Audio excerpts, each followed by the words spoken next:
you ever given much thought to the idea that the spoils in life go to the risk takers? If you'll give it some thought, I think you'll come up with the same solution I arrived at. A survey indicated that 98% of the men in the country are looking for security in their work. That is, they're mainly interested in losing themselves deep in the warm, nourishing viscera of some large corporation, which is fine. I'm not knocking it. I'm just commenting on it. But these are not, as a rule, the risk takers. They're more the play-it-safers. And while they can have good and successful careers all their working lives, the chances are against they're hitting the big jackpot. Now, the reason I say this is because this sort of life, as a rule, does not encourage a man to do much more than he has to do. And he'll usually spend his free time, which comes to something like 72 hours a week when he's neither working nor sleeping, in pursuits not calculated to help him get ahead in the world. Now, the man who risks his spare time writing a book, painting pictures, fiddling with inventions, continuing his education, is generally the one in this kind of milieu who will advance above his fellows. But the man who risks all of his time on a goal he wants to reach, on a dream in his heart, who stakes his livelihood and the livelihood of his family upon his own brains and the proper use of his time, and tackles the world single-handed, here's the risk-taker to whom the spoils will generally accrue. Now, I'm not talking about the impractical dreamer and stargazer. I'm talking about the man of action who gets out and raises the dust in the world. He might take some king-sized pratfalls and be snickered at by friends and relatives of a more conservative bent, but he'll usually make the grade if he stays with it, and earn their admiration, if not envy, before he's through. You know, one of the biggest factors in his favor is the size of the group he belongs to. According to the most reliable figures I can find, this risk-taker belongs to only about 2% of the population.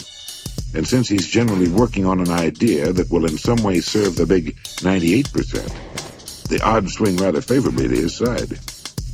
Additionally, a man on his own must think. He must devote more of his days to thinking.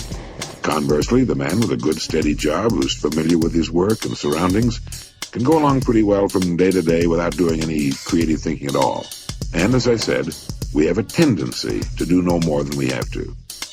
Anybody who spends a good deal of his time thinking is going to come up with a good idea once in a while. The law of averages is definitely on his side. And if you think about it a minute, you realize that he only needs a few, maybe only one really good idea to make it big. Now, the more you think about it and analyze it, the more it makes you think that what appears to be the risk-taker really isn't nearly as big a risk-taker as you might imagine. The cards are stacked pretty well for him from several important standpoints. But as I said in the beginning, the spoils definitely go to the risk-taker. Life is full of hidden contradictions. One is that the man who thinks he's playing it safe really isn't, and the man who seems to be taking the greatest risks, considering the law of averages, is playing it safest. People who do well in the world, being creative and willing to take calculated risk, are people who manage to overcome the fear of laughter. Anytime you attempt anything in which you risk failure, you run the risk of people laugh at you.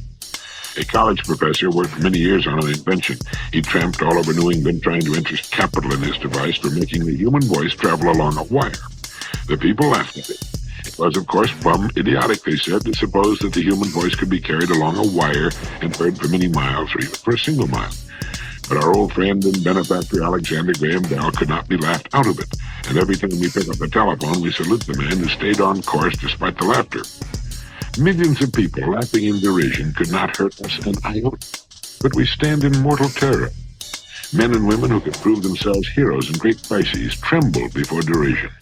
It's a queer quirk of human nature we probably developed as children. It has cost much. It's changed the history of the world. Sometimes the price of a laugh has meant the slamming of a door of fame and fortune, or even immortality. Elias Howe invented the sewing machine, but it rusted away before the Americans stopped laughing and could be persuaded to make use of it. With their sewing done so quickly, they argued, what would they ever do with all their spare time? So a biographer paints a tragic picture. A man who has done more than any other to lighten the work of women was forced to borrow a suit of clothes on the occasion of a public appearance. Men are as bad as women when it comes to resisting new ideas. The typewriter had been a demonstrated success for years before businessmen could be persuaded to buy it. How could anyone have letters to write, they argued, to justify the investment of $100 in a writing machine? Only when the Remingtons sold patents to the Telegraph Company and two groups of salesmen worked in competition was the resistance finally broken down. Xerography faced the same conflict when it was first introduced, and other inventions have had similar battles. Here's an extract from a notebook of Robert Fulton, who invented the steamship who changed the world from sail to steam on the oceans of the world. He wrote, "As I had occasion daily to pass to and from the shipyard where my boat was in progress, I often loitered near the groups of strangers and heard various remarks as to the object of this new vehicle. The language was uniformly that of scorn, sneer, or ridicule.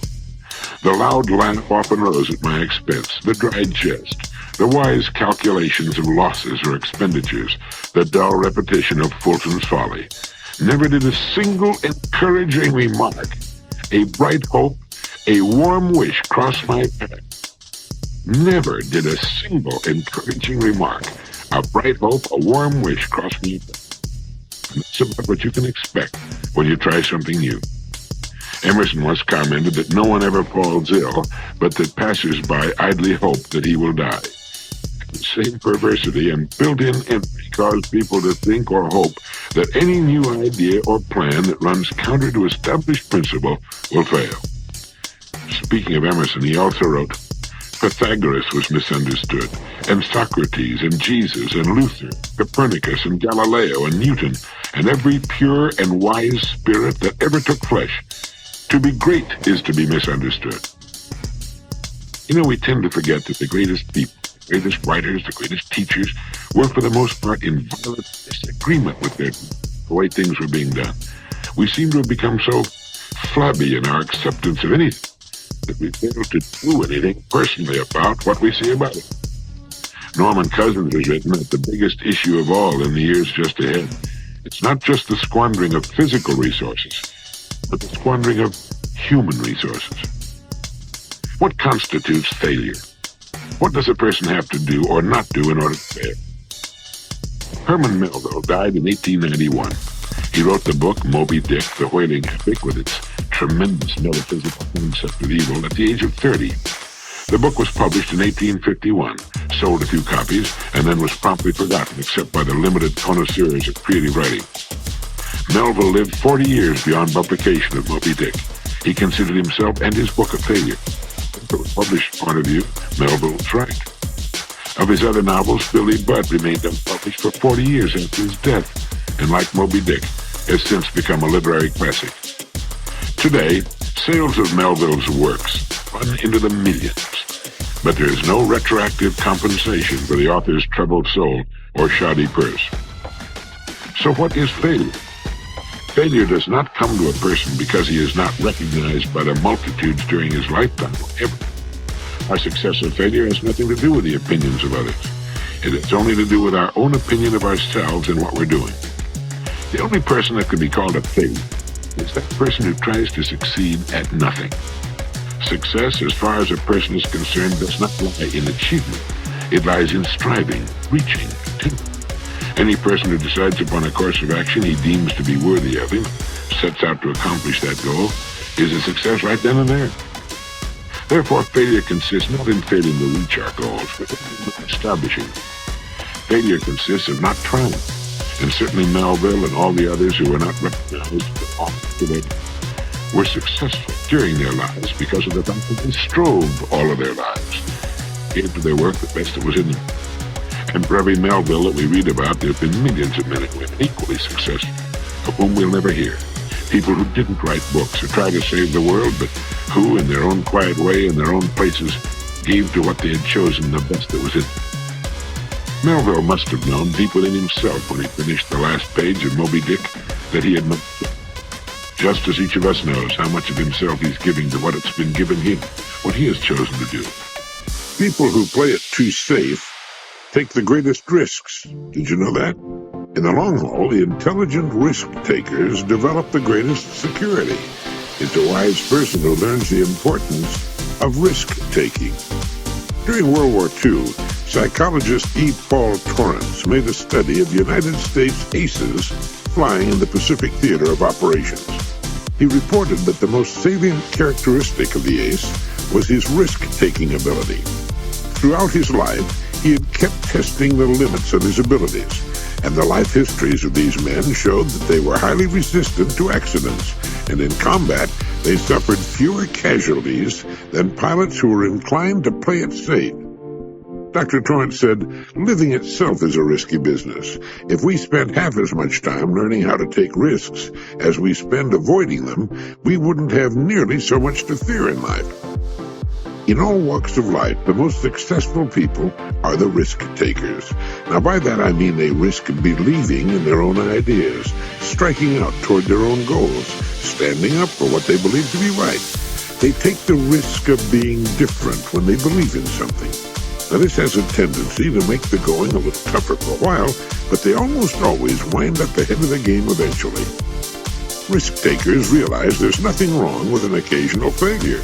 The play-it-safers seem to think a failure means the end of the world. The risk-takers are not foolhardy. Getting back to the World War II aces for a moment, it was found that these men were very fussy about their airplanes, armament, and equipment. They were painstaking in preparation, highly disciplined in following instructions and what they'd been taught. But in an encounter with the enemy, they would immediately take charge and go on the offense. The best defense is often a good offense. The best pass defense in football is to rush the quarterback.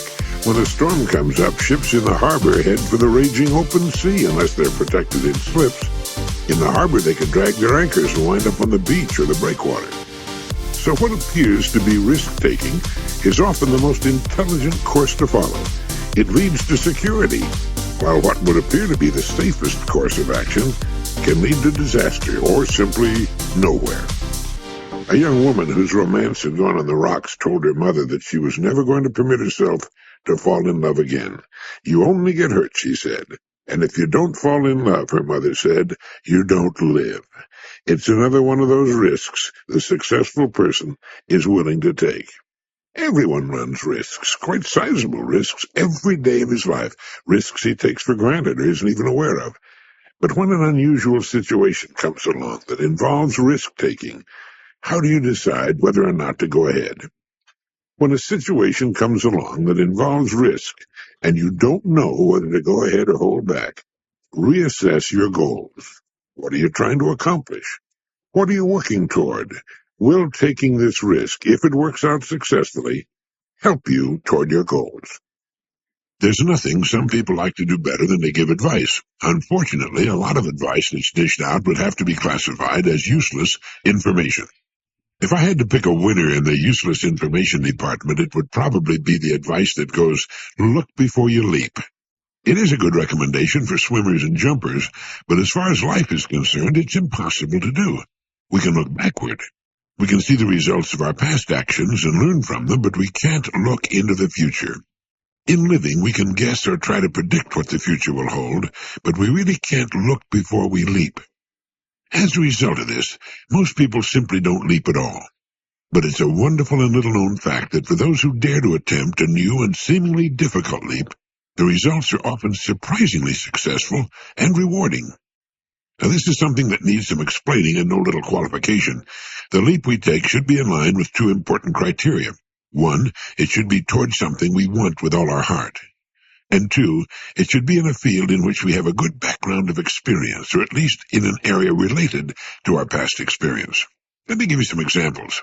Lindbergh took the big leap when he flew nonstop across the Atlantic, the first one to ever do so. But behind him were years of flying experience, including flying the mail in all kinds of weather with virtually no navigation aids. He couldn't see into the future as far as his success or failure was concerned, the failure probably meaning his death, but he was well prepared for the leap, and it made him rich and famous. Columbus did the same thing. He wanted to do something that had never been tried before. He believed it could be done, and he was a highly skilled sailor and navigator, and he had the best ships then available for the journey. All human progress is the result of this kind of thing, and on a much smaller scale, the same principle can be applied to our lives. If there's something you want very much to do, if you know it's right, and if you're prepared to try it, the chances are excellent that you will meet with surprising success. And after you've taken the big jump, you'll probably wonder why you waited so long. Of course, there's always the risk of failure. Lindbergh could have been killed. Columbus's little fleet could have met with disaster. Einstein might have been wrong. Washington might have been defeated and hanged along with all the signers of the Declaration of Independence by the British. But the fact is, they were not. It brings to mind again the great lines spoken by Thucydides in his funeral speech for Pericles. The secret of happiness is freedom, and the secret of freedom, courage. You'll never get elected unless you expose yourself to defeat. You'll never make it to second base if you try to keep one foot on first. You'll never achieve the dream in your heart unless you take the big jump and are willing to risk everything, even failure, on the attempt. If it's what's right for you and you've prepared yourself as best you can for the attempt, the chances are excellent that you'll meet with success.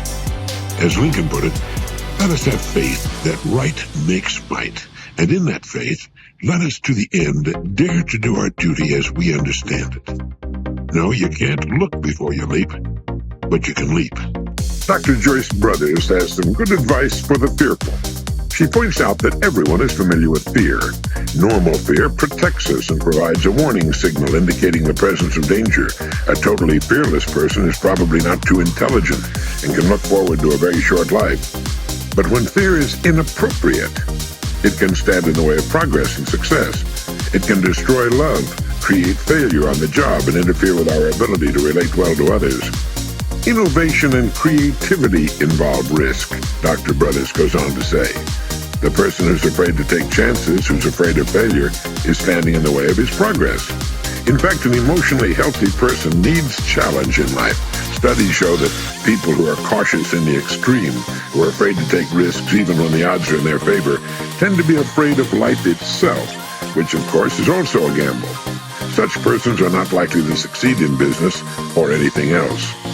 So Dr. Brothers suggests that such people practice failure.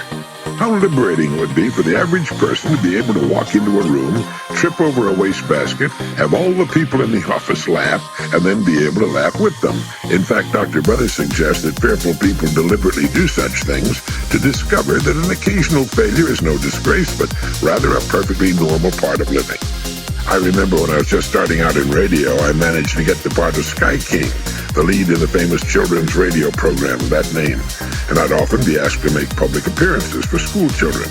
One day I flew up to Michigan to greet and sign autographs for several hundred children allowed out of school for the event. I flew there in a small two-seater airplane. I was dressed in my cowboy costume, from the hat to the cowboy boots, gun belt, the works.